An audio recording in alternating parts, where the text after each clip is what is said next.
দেড় যুগের ফুটবল ক্যারিয়ারে নিজেকে এমন উঁচুতে উঠিয়েছেন তিনি যে তার সাথে কারো তুলনা করাই দায়। চাওয়া পাওয়ার অঙ্কে কি পাননি তিনি। ক্লাব থেকে আন্তর্জাতিক ফুটবল এমন কোনো ট্রফি নেই যার হকদার তিনি নন। বিশ্বকাপ কিংবা চ্যাম্পিয়ন্স লিগ সব ট্রফি রয়েছে তার বেডরুমে। দেনা পাওনার হিসেব পুষিয়ে তবে কি সোমবারের কোপার ফাইনালই হতে যাচ্ছে ফুটবলের বরপুত্র লিওনেল আন্দ্রেস মেসির জীবনের শেষ ফাইনাল? তারই সতীর্থ দি মারিয়া আগেই জানিয়েছেন কোপার ফাইনালের পরই তুলে রাখবেন আর্জেন্টিনার জার্সিটা। বয়স ভিত্তিক ফুটবল থেকে মেসি মারিয়া একসঙ্গেই খেলে এসেছেন এতদিন। কোপা আমেরিকার পর পরবর্তী বড় টুর্নামেন্ট ফিফা বিশ্বকাপ, যা বাকি এখনো 2 বছর। ততদিন খেলা চালিয়ে যাওয়ার নিশ্চয়তা মেসি নিজেই দেন না। তাহলে কি 2026 ফিফা বিশ্বকাপে মেসি ম্যাজিক দেখা যাবে না? এমন প্রশ্নের উত্তর খুঁজতে যেন হাহাকার করছে ফুটবল বিশ্ব।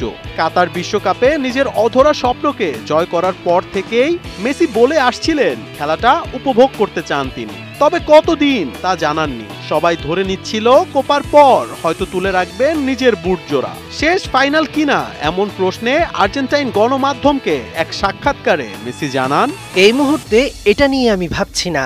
আমি উপভোগের মন্ত্র নিয়ে আছি। কি ঘটছে, কি অর্জন করেছি, এসব আমি দিন ধরে ধরে ভাবছি। জাতীয় দলের সঙ্গে আমার দুর্দান্ত সময় কেটেছে, আবার খারাপ সময়ও কেটেছে। এখন শুধু উপভোগের মধ্যে থাকতে চাই। যতক্ষণ না মনে হবে যে আমার আর কিছু করার নেই, ততক্ষণ পর্যন্ত এভাবেই চালিয়ে যাব।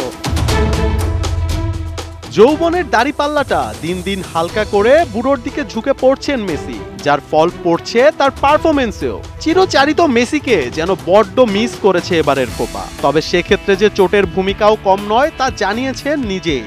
এই কোপা ভালোই যাচ্ছে, যদিও চোটের কারণে আমাকে পরিকল্পনা বদলাতে হয়েছে। যেভাবে প্রত্যাশা করেছিলাম বা চেয়েছিলাম সেটা হয়ে ওঠেনি। এখন আরেক ফাইনাল খেলার সুযোগ এসেছে, এটা উপভোগ করতে চাই। জেতার জন্য নিজের সবটুকু দেয়ারও চেষ্টা থাকবে। বিধাতার নিয়ম মেনে একদিন থামতে হবে সবার। হয়তো সোমবার মেসিও খেলে ফেলবেন নিজের জীবনের শেষ ফাইনাল। তবে এই শেষই কি শেষ? কিছু শেষের যে রয়ে যায় রেশ। ভাগ্যকে মেনে নিয়ে ফুটবলকে চির বিদায় বলবেন লিও। হয়তো খেলবেন না আর কোনো ফাইনাল, কিন্তু তার ম্যাজিকের রেশ ফুটবল বিশ্ব যে মনে রাখবে চিরকাল। মোহাম্মদ আদনান, ৭১।